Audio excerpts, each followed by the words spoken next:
On December 21st, 1954, a small group of ordinary people sat in a living room waiting for the end of the world. They'd sold their houses, quit their jobs, given away everything they owned. A woman named Dorothy Martin said aliens had contacted her directly and told her the exact date the planet would be destroyed. Midnight came. Nothing happened. 12:05 came. Still nothing. By sunrise, the world was completely, embarrassingly fine. Here's what should have happened next. They should have felt foolish, quietly gone back to their old lives, pretending this never happened. Instead, within hours, they were more convinced than ever that they'd been right all along. And the reason why became one of the most important discoveries in the history of psychology. Dorothy Martin lived a completely ordinary life in Chicago. A housewife, not a public figure, not a known con artist, nothing that stood out.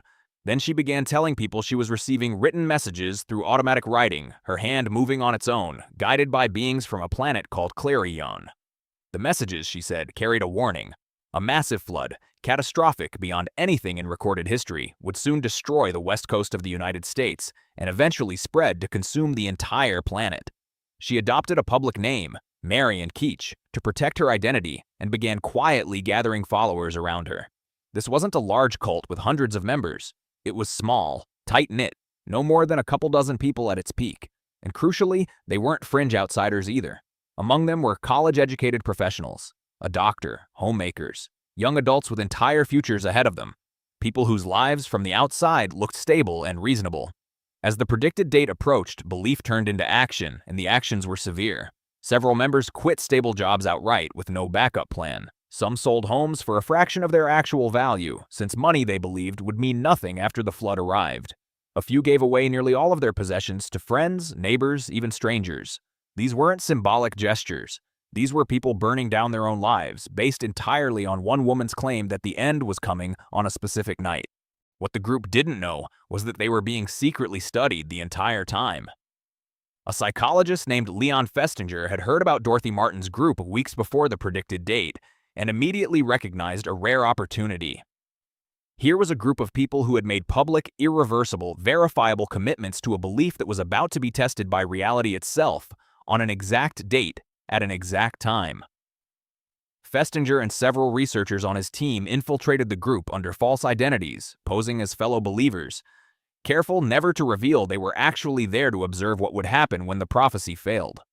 Festinger's hypothesis going in was specific. He didn't just want to know if the group would be embarrassed. He wanted to know what people do with a belief when reality directly contradicts it, especially after they've already sacrificed enormously to hold that belief. Would they admit they were wrong, quietly disappear, or would something else happen entirely? On the night of December 20th into the 21st, Festinger's team sat inside that living room alongside the true believers, watching, taking mental notes, waiting for midnight. As midnight approached, the mood in the room was tense but confident. Members sat together, many holding hands, waiting for a sign, a signal, anything that would confirm the moment had arrived. Midnight came and went. Nothing. 12:05, nothing. By 12:30, the confidence in the room had visibly started to crack. Several members later admitted this stretch of time was the most distressing period of their entire lives. For the first time since joining the group, real doubt crept in. Some began quietly questioning whether they'd misread the instructions. Others simply sat in silence, unable to speak at all. Then, at approximately 4:45 in the morning, Dorothy Martin suddenly announced she'd received a brand new message. The message claimed something remarkable. The small group's faith, she said, had been so powerful, so pure, that it had single-handedly convinced the beings of Clarion to spare the Earth entirely. Their belief alone had saved the planet from destruction. There was no flood because they had stopped it. Not through luck, not through error, through faith. In that single moment, the failed prophecy wasn't reframed as a mistake. It was reframed as the greatest success imaginable. Quiet proof that everything they'd sacrificed had actually worked. Here's where the story gets genuinely strange, and where Festinger's real discovery begins. Before the failed prophecy, this group had deliberately avoided outside attention. They turned away reporters. They declined interviews. They preferred to operate quietly, almost secretively, protecting themselves from public ridicule. After the prophecy failed, their behavior flipped entirely. Instead of retreating further into privacy, they began actively reaching out to newspapers themselves. They started openly recruiting new members, trying to convince strangers and even journalists that their beliefs had been correct all along.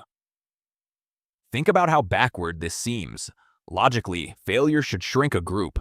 Embarrassment should make people quieter, more private, more cautious about being associated with a claim that clearly didn't come true. Instead, failure made this group louder, more outspoken, more determined to convince others. Festinger realized he wasn't just watching a strange one-off event. He was watching a fundamental pattern in how the human mind protects itself from being wrong, especially after enormous personal cost has already been paid. The people who had sacrificed the most, the ones who'd quit jobs, sold homes, given away possessions, were often the very same people pushing hardest to convince others afterward.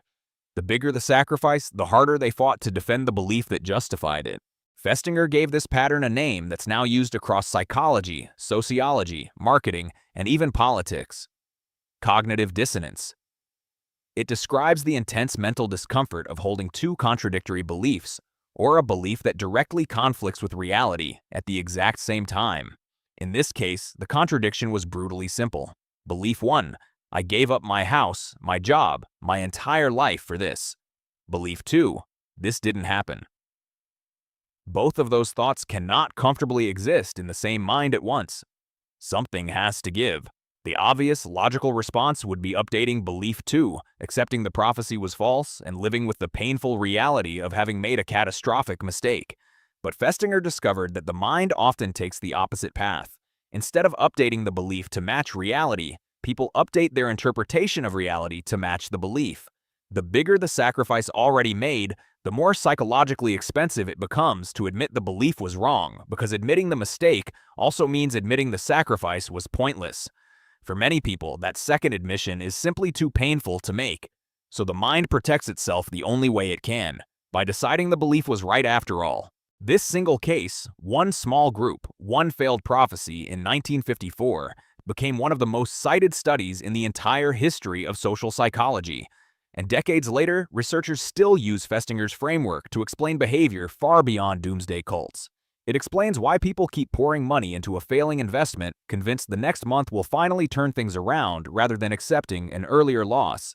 It explains why people stay in relationships that clearly aren't working, sometimes for years longer than they should, because leaving would mean admitting the years already spent were a mistake.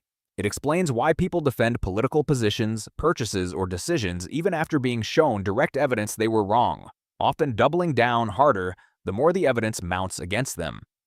In every one of these cases, the same basic mechanism is at work. The bigger the personal cost of being wrong, the harder the mind fights to avoid admitting it. Dorothy Martin's small group didn't just fail to predict the end of the world. They accidentally proved something far more important and far more universal about how deeply humans will rewrite reality itself, rather than rewrite their own beliefs. Festinger's conclusion was uncomfortable and simple. People don't always change their beliefs when they're proven wrong. Sometimes being proven wrong is exactly what makes them believe harder.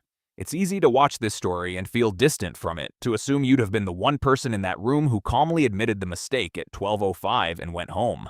But ask yourself honestly, is there a belief in your own life, a decision, an investment, a relationship that you've defended a little too hard, a little too long, simply because walking away would mean admitting how much you'd already given up for it? That's not a flaw unique to a small group in 1954. That's simply how the human mind protects itself.